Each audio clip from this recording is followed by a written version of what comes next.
Welcome to Monkey Chatter. This is Amy, and as always, I'm here with Lara and Michelle.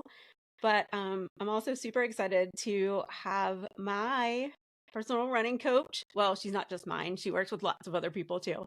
Jaci Wilson on with us today.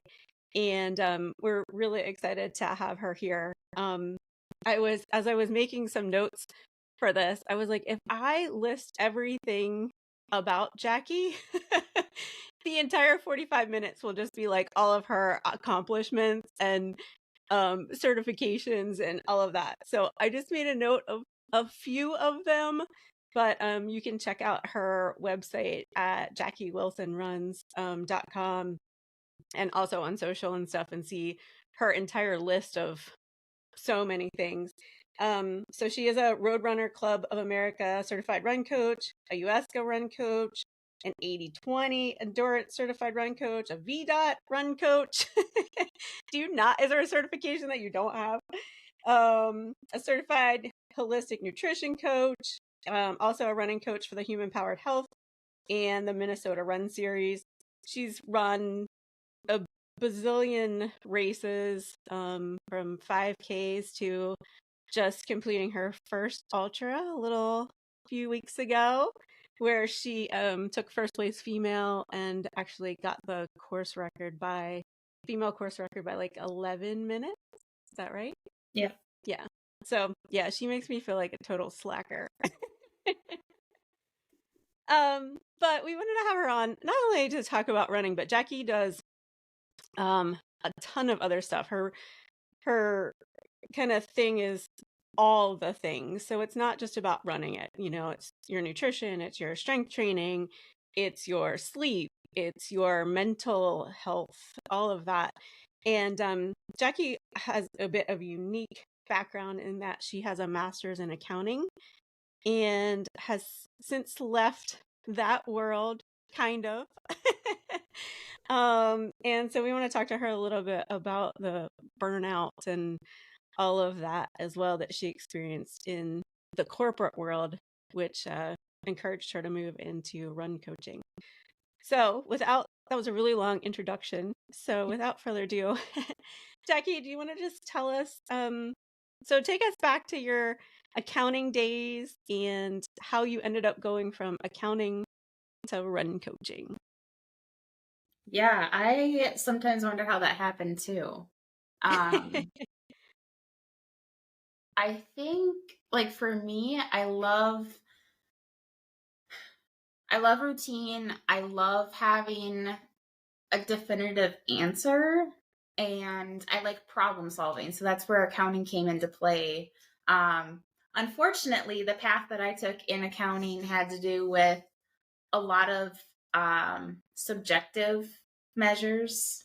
And I basically helped business owners sell their businesses and find those buyers and assign a correct value to their company, which again, owners think that they're worth a lot more, and the sellers think that the buyers think that they're not worth that much. So that's where it kind of tugged at my heart to say, like, I don't know if this is quite for me. I loved the people that I worked with, and I really did like the accounting and the work that I was doing. Um, but there were four people in our department, and I was completely overworked. All of us were.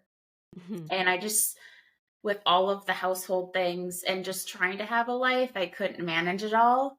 And I just got to that point of being like, okay, like, what do I do? And the answer that I got from everyone was like, just push through, like, just do it. Like, this is what you have to do. And I don't work that way. If someone tells me to do something, I'm going to do the opposite. Um, so I think that was hard for me was being told like you just have to do it. Um and that's where I kind of at that same time I had found my love for running. I had been doing a lot with nutrition and strength training before, and I had ran a few races, but that was my stress reliever. And I also had moved back home, gotten married, and we have a running group in my hometown. So that's where I started running with the group and just found this outlet away from work. And I didn't think about work at all. So I was also studying for the CPA exam at the same time. So that was my 1 hour a day where I was not working or studying. Um, I got like 4 hours of sleep, which at the time I felt amazing. And I was like, oh my gosh, I don't know how I'm doing this. But hindsight is always 2020. I understand now how I was able to do that and why I was able to do that. And I cannot do that anymore. I can't even make it on like 6 hours of sleep. So I think that's the hardest part, is not realizing where you're at in that exact moment. I had never heard about burnout and everything. So I had no idea what it was and why I was feeling like I was feeling. But I just got to a point where I started thinking about like, okay, if I'm not going to do transaction consulting, what am I going to do? And that's where my passion for running came into play. And that's kind of where I started dabbling with coaching and trying to figure out, like, is this something that I could actually do? My husband said, no, that's not a job. You And proved then him it just got, wrong, huh? you know, he literally said that it's not a job. But it literally got to the point where my boss said, okay, like, either you're going to work 90 hours a week over this probation period, or we got to figure something else out. And when I had to sign that contract, I was like, well, there's no way that I'm going to do this, because there's no way that I can do this. I'm already literally killing myself over this process. And again, it was other people saying, like, this is what you have to do. And I'm like, well, I'm literally waking up at 3 a.m., 2 a.m. to study, maybe getting a run in. I was also told not to run, not to lift, because I need to study and work. And it just Yeah. got to be too much. So I was like, this is enough. I can't do this anymore. And so the transition was kind of forced, but I had already been coaching and I kind of knew exactly what I wanted to do. So the transition was hard, but easy at the same time, if that makes sense. Yeah. So was it just kind of one day you were like, all right, that's it, done, like a black and white start stop date, or was it a little bit of a No. gradual? I probably started thinking about it in February, and it wasn't until that summer where it was like, gosh, I really cannot do this anymore. And then later that fall, I was done. Yeah.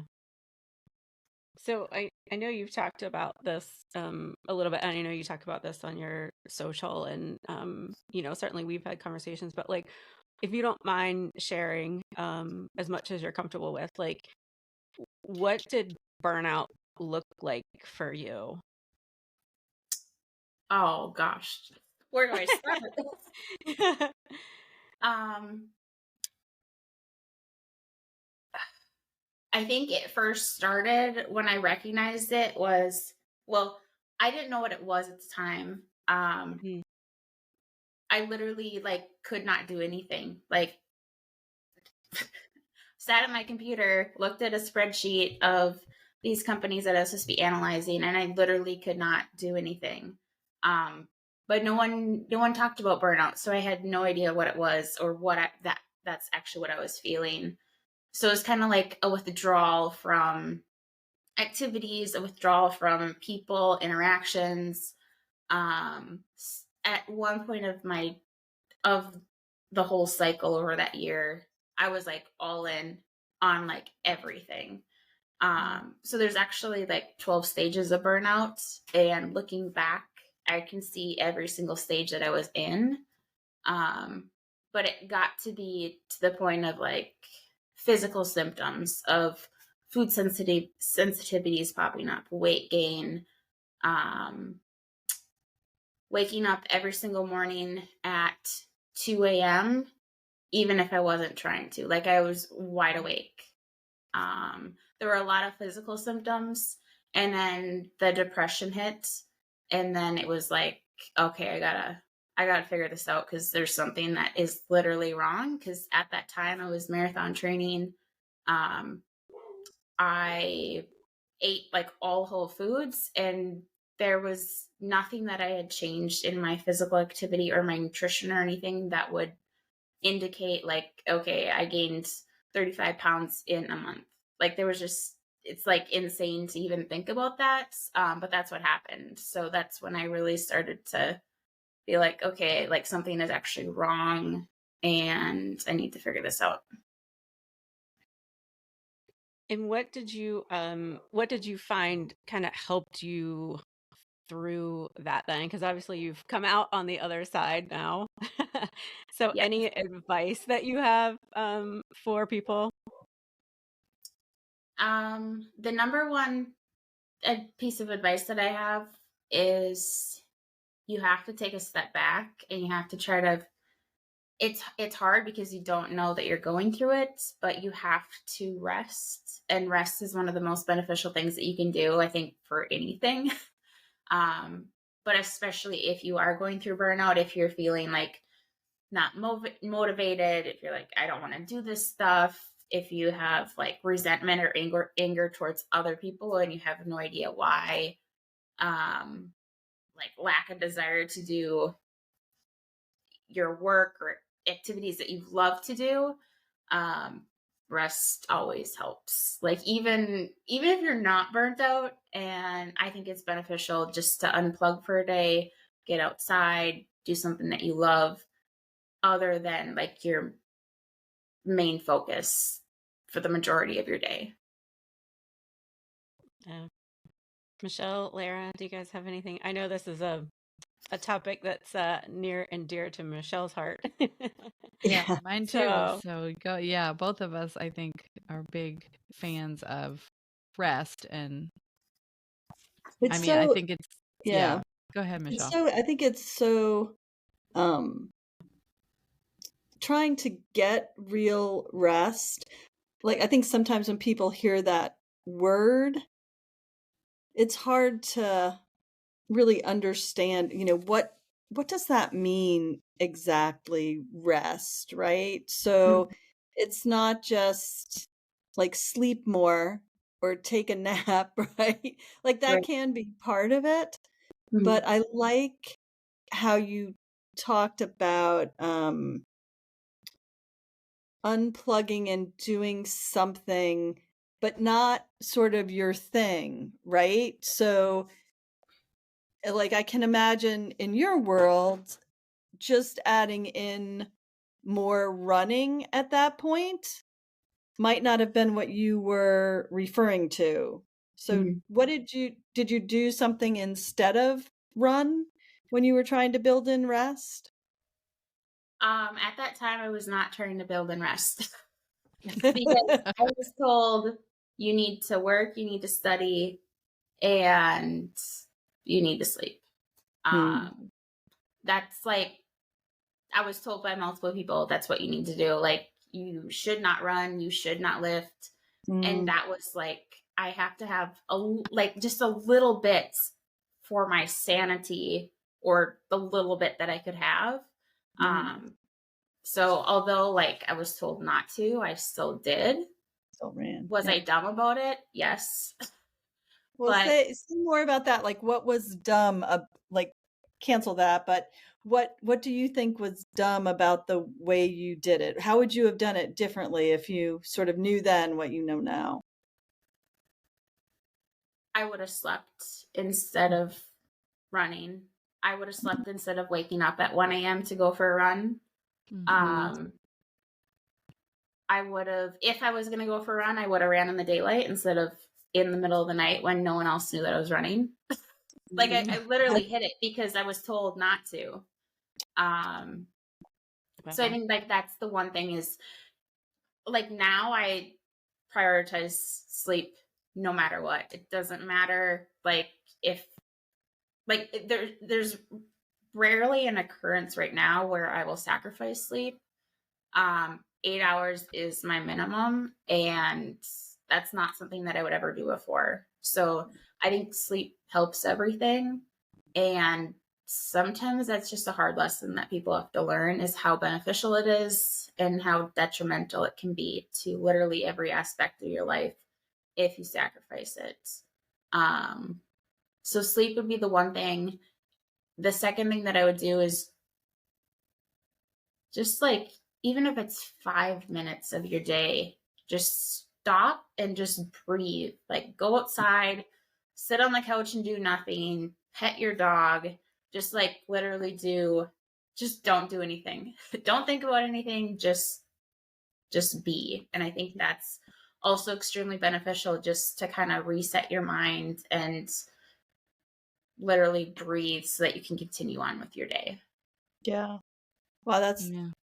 we did a couple of podcasts on sleep. We all what was the Matthew Yeah. Why we Walker's book? sleep. Yeah. And Yeah. I think that was probably one of the scariest things that we had ever Yeah. had, when you start to get a feel for how truly impactful that is on your entire well-being, right? Yep. Just, yeah. So Yeah. it's really sort of reinforcing to hear you say that. And I totally, I definitely went through a period of real burnout. And when you were talking about like looking at your computer screen and not being able, really, you just couldn't make any sense, right? Like you just can't do Yeah. anything. You're paralyzed. And that is just, especially if you're as you obviously are, someone who's sort of an achiever. You do things, you get them done, tick the boxes, finish the task. And yeah, I know for me, that was just one of the most difficult things I've ever been through, to all of a sudden not be able to do anything. Right. So thank you for sharing that. That was really, really powerful. Yeah. I'm sorry. And I cut Lara off, jumped right in there. So Oh no, I'll that's okay. turn it over. we I mean, because we have similar kind of um no, not so much backgrounds, I guess, but just like what we preach.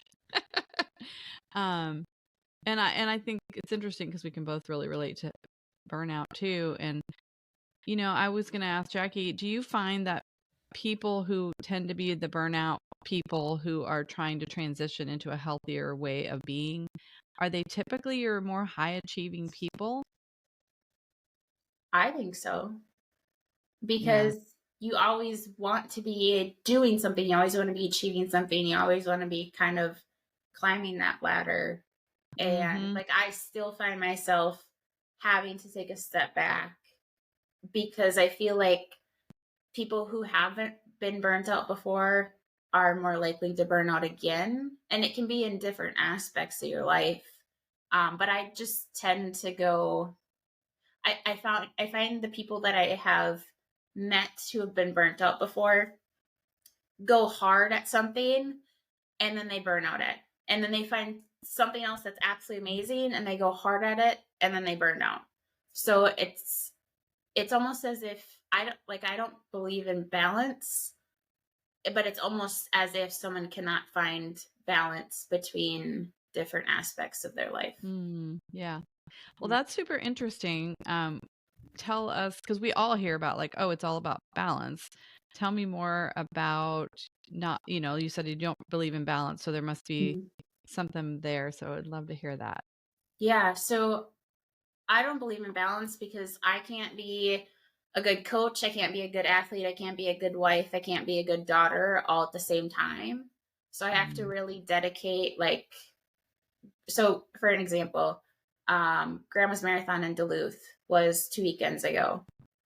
I was not a good wife that weekend. I slept in my car in a parking lot at the aid station, and I did not talk to anyone else except my athletes. I was there strictly for them, and that's all I did. I drove up and down the marathon course to figure out where I needed to be for them and how the route was going to be, and that's all I did. But did I text my husband at all? Like, I told him where I was sleeping so that he knew where I was. But that's it.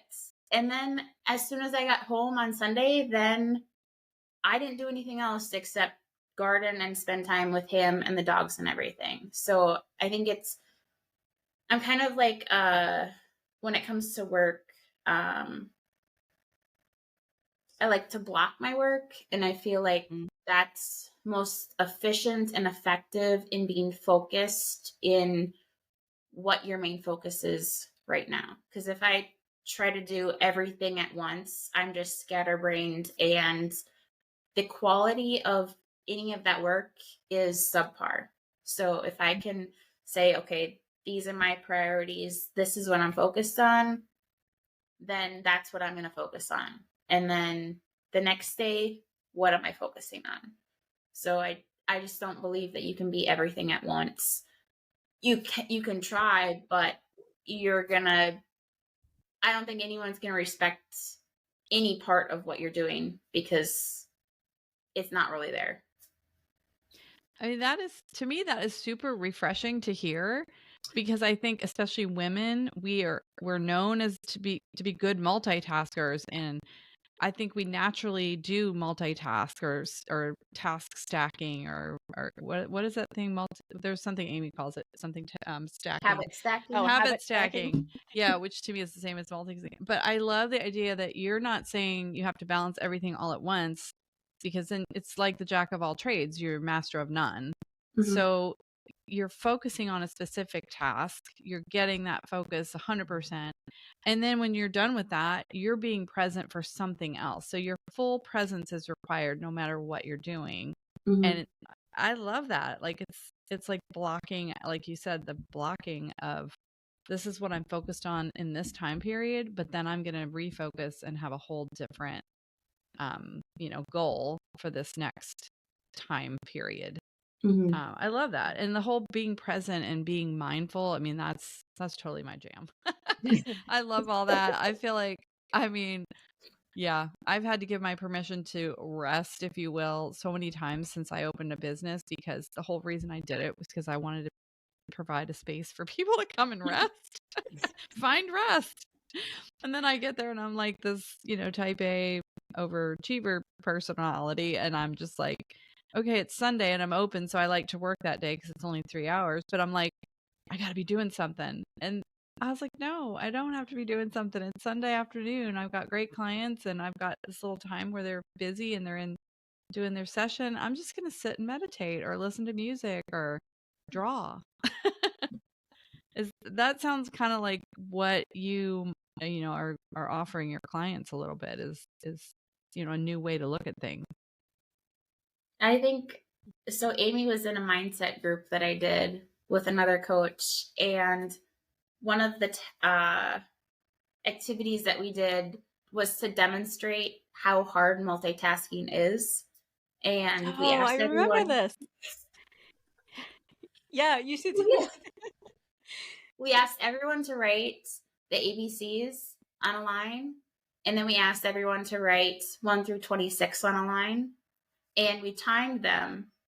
And I don't remember the times off the top of my head, but the third task we asked everyone to do was to write A1, B2.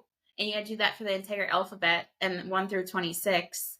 And it was like it took you, actually, I don't even want to say a number, but it took you significantly longer to write, to alternate letters and numbers than it did to collectively write 1 through 26 and A through Z. And that was just to demonstrate, like, as women, we're like doing the dishes, but when you start doing the dishes, you see something else that needs to be done. And then that leads you to the laundry room, and that leads you to picking stuff up. And you actually have never finished the dishes after like an hour of doing stuff around the house. So I think that goes back to like focusing on like, okay, just stop, take a breath, collect yourself, and go back to what's most important and what your priority is right now, and do that before you move on. Oh my gosh, I just did that this morning. I was like, oh, Michelle, just stop already. Like exactly what you're talking about. And I was like, this is just ridiculous. Like, just stop. Mhm. Because I was like from one thing to another oh my God, I forgot to do that. Oh, do that. I need to do that. And then I'm like, okay, this is insane. Like I'm standing here in the kitchen with like, whoa, and literally accomplishing, really not finishing any of the tasks, right? Like they were Yep. all just, I'm like, okay, this clearly has to stop. And I just wanted to comment, you were talking about the, the blocking and how you know, you aren't doing, like, you're not being a good coach and a good wife at the same time, and that concept. Mhm. And someone had said to me years ago, like, when you're, especially when you're younger and you're like, oh, I want to be a writer and I want to be an actress and I want to, swim, the English Channel and run a marathon. Like you have all these things. And somebody had said to me, I'm not saying you can't do all those things, but you can't do them all at the same time.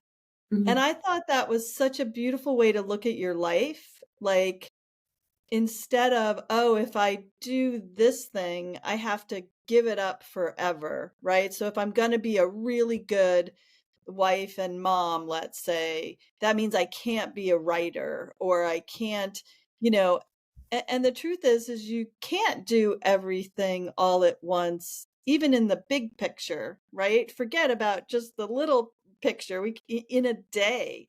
So Mhm. I just feel like that allows so much freedom or permission, as Lara said. Like when you think about it as not just, I have to do all these things and I have to do them all today or this week or this month or this year even. And that there is space in a life for lots more than the one thing you're focused on in this moment or in this day. So I loved that. That was really a good point. And Amy and I have talked about blocking, Mm. work Yeah. blocking especially, and Amy's really gotten good at that. So I admire that about Amy. She does It's that a well. work in progress. And I was going to ask you guys if you've read the book Deep Work by Cal Newport. Have any of you guys read that book? It's awesome. I definitely highly No. recommend it. He actually just came out with a new book. It's called Slow Productivity, I Yeah, I think it just is. downloaded that on my Audible. Like I literally Yeah. just started listening to that. You know who else talks about some of that stuff too is it Dan Coe? Like Koe? Oh, I remember you've The talked Art about of him before. Focus or whatever. Yeah, Yeah. he's got some really cool thoughts around that too.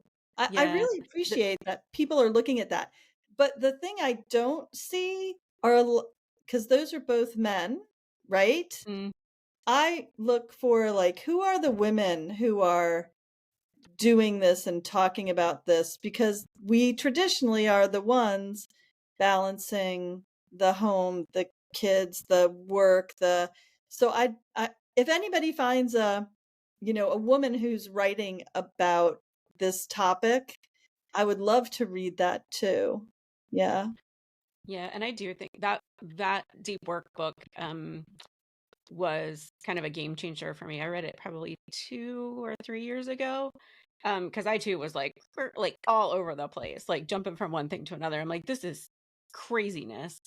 Um, and that book was a huge help for me. It is a man. So until somebody comes up with a woman, that's a good suggestion for now. Michelle and I have talked about this. Like, I literally have like timers set on my phone so that, I mean, I can override it if I really need to, but I know that I'm much more productive in the morning. So like when I first come into the office in the morning, my phone is usually somewhere else, like doesn't like ding, the whole notifications and all of that stuff. I don't know how people stand it when stuff is just like dinging at them all the time, and how they get anything done. And I know like in the morning, that's when I set aside my time to really like focus on stuff. And even Michelle and I will talk, like if we need to catch up about something or whatever, we'll do it in the afternoon because I know that that's like my least productive time. Um, so yeah, it's that book. That book was definitely a huge help for me. So, Jackie, I've got, since you're in the running space and sort of the health and wellness and fitness, I am not a runner. Um, so for folks that are not Amy, not going to go out and do an ultra marathon and run lots of miles, and so for like the normal human, or maybe normal is the wrong word, thanks, for Michelle, I'm saying so that For wasn't meant as a negative. for my not for normal us friend here. average folk. How about average folk like us? Yes, for the average folks, like when you're working with a client, and I guess if they come to you, they're coming because they want a running coach. But if you were to, coach like walking, like let's say you were a walking coach, how would you approach somebody who's coming to you and is like, look, what do I do? How do I start to just feel better, be more fit? Like, what are your top 3 things that you think people, other than rest, because we just, really dug into that. So what would the other few things be that you'd be like, this is what you need to focus on? I think the first thing is you have to have, and we all hear about the talk about your why, but you really have to have a reason or meaning or like an emotion behind it, because anything that you start when it's new, it's exciting, but for some people, after a couple days, that habit falls off, that excitement falls off. So if you can associate walking with an emotion, a reason, something bigger than yourself, then that's going to help you be consistent with that and develop that habit. But developing a habit and a routine is one of the first things that I do with anyone that I work with. Is like, when are you most motivated? When do you have the most energy during the day? Because that's when we want to align that specific walking with when you're feeling your best. And how can we create a routine so that you do that every day or every other day? Obviously, when it comes to running, we're not having someone do that every single day, but walking could be something. But again, it really depends on who the individual is. Some people get hooked on the numbers and in routine, so that may not be the best thing for them. If I say, okay, we need to do this every day, it may be better to do something every other day or 3 out of 5 days of the work week, and then on the weekends or something. Just because that routine can be powerful, but it can also be a negative thing if you get out of that habit, and it can be really hard to get back into it. And then the third thing would be figuring out who can support you and who you can surround yourself with to kind of inspire you to continue on with whatever you're doing. And that, again, depends on who the individual is. We don't want comparison to come into play, but we want the inspiration to be there. So for runners, like when I started running, I was not on Instagram. I really didn't even know any other runners. It was just myself. And I would love to go back there. I would love to go back to not seeing what anyone is running, what pace they're running, what workouts they're doing. And I would love to be that new runner again. But I know that some people are motivated by that as well, to see that potential. I just think it depends on what season of your life you're in, what you've experienced, what motivates and inspires you, and kind of the other things that you're working through. So again, my answer for everything is pretty much it depends. But I would say surround yourself with others, have a larger like emotion or reason behind it, and create those routines and those habits. And you can habit stack it too, but Amy's probably talked about that.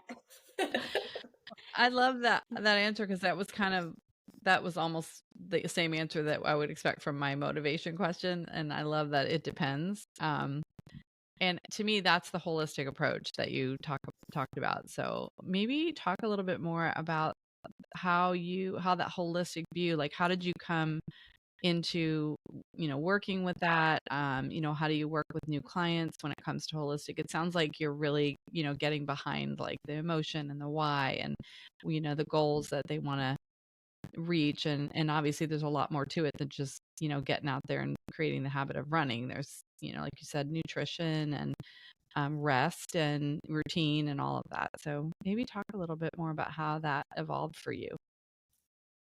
I think it really started because I started working on nutrition and strength training before I started running. I ran like my first half marathon, and it felt, well, I wouldn't say that I started that stuff before I really got into running. I ran a half marathon without really doing any of the other stuff. I was just running, and I had the worst experience ever. And I knew that I could do better if I changed some things. So I really dialed in on nutrition and strength training. And that made all the difference. But I also was working on mindset and a few of those other things. At the time, I had just finished up my master's degree, so sleep was low. And that was one thing that I incorporated again, was trying to get in that sleep before the CPA studying started. So just seeing and experiencing how some of these little things impacted my running, but also just my overall life. That was really eye-opening to me. And at the time, I had just gotten on Instagram and I didn't see any of that being talked about. So that's really what I talked about, was the nutrition and the lifting and what impact that could have on running itself. And then from there, I think it was just all the little experiences that I had and that I saw others experiencing that really was like, gosh, everyone is different. Everyone is in a different season of life. Everyone has experienced different things that I can't really say, like, this is exactly what everyone should do. Like, yes, everyone in general should work on nutrition and fueling their bodies well and lifting weights and being active and resting, but you can't just throw that at someone because it doesn't mean anything. So that's kind of where the holistic approach came to be, was really getting to know each individual and what they've experienced, what they're experiencing now, what their goals are, and trying to figure out what's going to work best for them. Because a lot of times there's a couple things, or there's that one root cause that impacts everything else. And if they can recognize that, everything else improves, not just in their running, but in their daily lives. Yeah, absolutely. That really resonates. If I were going to be running, I'd be like, she's my coach. Yeah. She should be, Lara. She should be. She should be everybody's Believe it coach, or not, as far as I'm I used concerned. to run a little bit, and Amy was motivational for me back then. Yeah, I did. So we ran at the brewery. Yes. The beer, let's face it, I was not the motivation. The beer at the end was the motivation. Running for beer. Yeah, always a good motivator. I will have to say, though, not at my age. Amy's energy is contagious. Yeah. And her goals are also contagious, because Are they? That's terrifying. I don't know about that.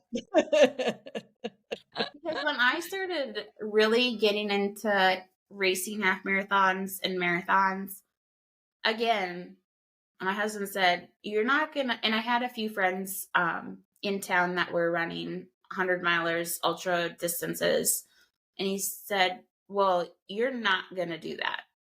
And to me, that was like, Green light.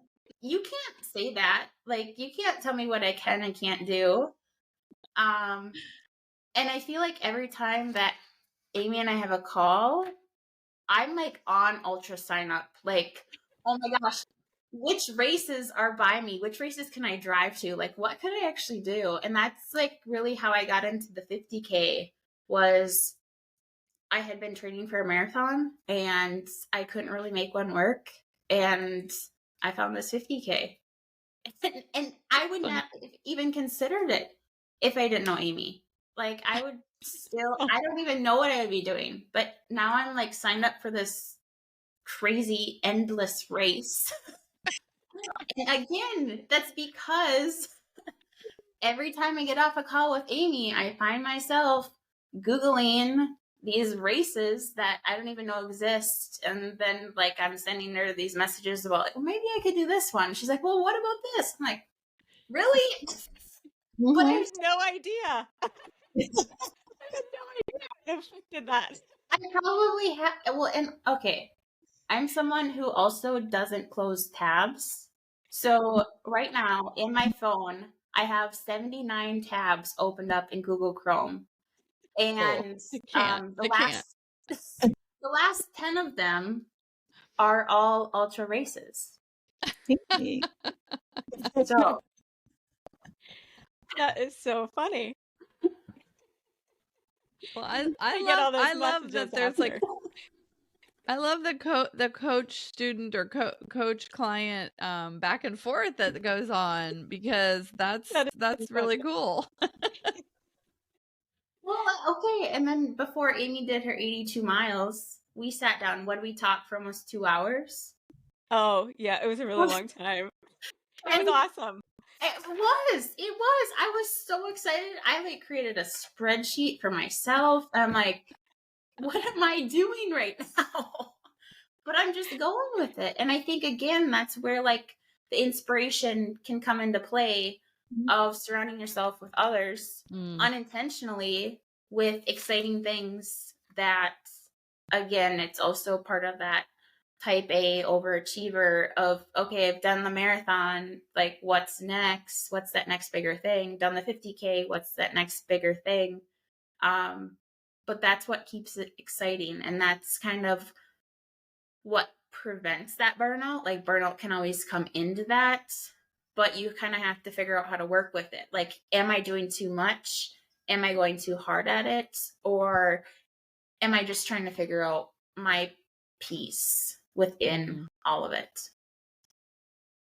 Which is hard. Does your husband let you do what you want now? Well, I just do. I just do. That's one thing. Maybe that's a fault of my own, but I just do things. I shouldn't have said let either. Let. Maybe he's, be careful he doesn't use a reverse psychology on you. Yeah. You should run 100-miler. Go for it. Yeah, well, he's not excited about my race in August. The kind of endless concept. I asked him if he wanted to come crew for me, and he said it was a dumb idea. I feel like my husband gave up on telling me stuff was dumb years ago. Like, he's just learned now that if I say, he's just like, oh, okay, dear. Have fun. Good luck. That's the best support you can expect, I think. But Jackie's husband has now become a runner himself, right? So you've obviously rubbed off on him too. Yeah, he's not my favorite client.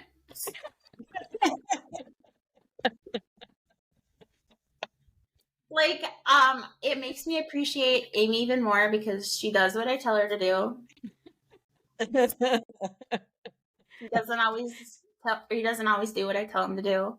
So I'm also learning in those aspects that I have to figure out other ways to work with those clients, which is good. It's all a learning experience, but yeah, he has really taken the approach of running to get in. He's a big hunter, so to get into shape for hunting season. So he kind of has that bigger why behind it, which has been nice.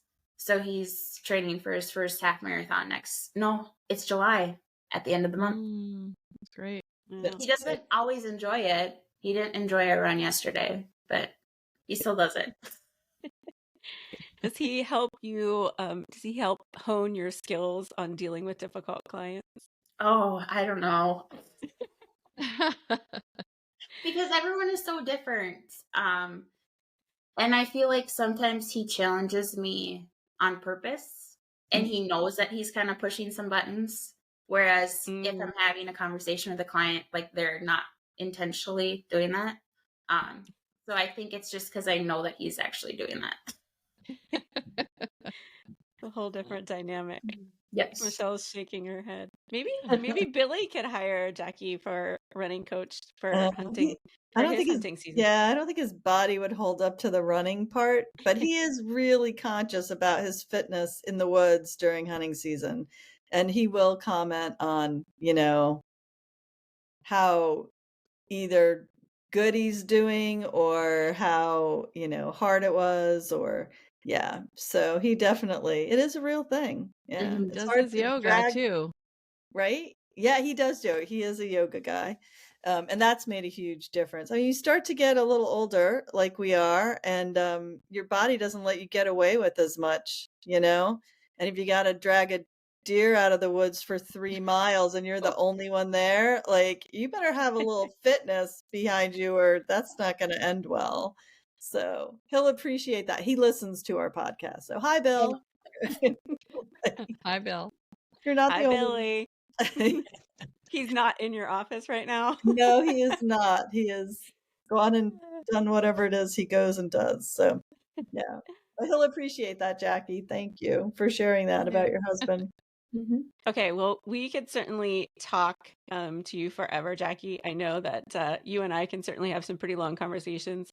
So you add Michelle and Lara into this, and we could go on for hours. But we certainly want to be respectful of your time, and I'm sure you have plenty of things to do. But I will just say that if anybody is looking for a running coach, Jaci is the absolute best, and I just adore her. I've been working with her for about 1.5 years now, and I just think that she's just the best. So, Jaci, if people are want to find out more about you or get in contact with you to possibly talk about coaching, where can they find you? Yeah, thank you first of all for that. My Instagram is where I can be found most of the time, and it's jackie.wilson.runs. Jaci is Jaci, and my website is jackiewilsonruns.com, and that's where I just have a bunch of information, blog posts, and everything on kind of just the holistic side of running and coaching. Yeah, great. Yeah, and they can, I think you still have this available, like schedule just a kind of a little discovery call or whatever you want to call it to see if it would be a good fit for anybody. So yeah, again, can't recommend her enough. And yeah, thanks for being with us. We appreciate it. We may have to have you back back again because we have more questions. But Yeah, thank you. Thank you. It was a pleasure to have you. Yeah, thanks for having me on. Thanks so much. all right, thank you.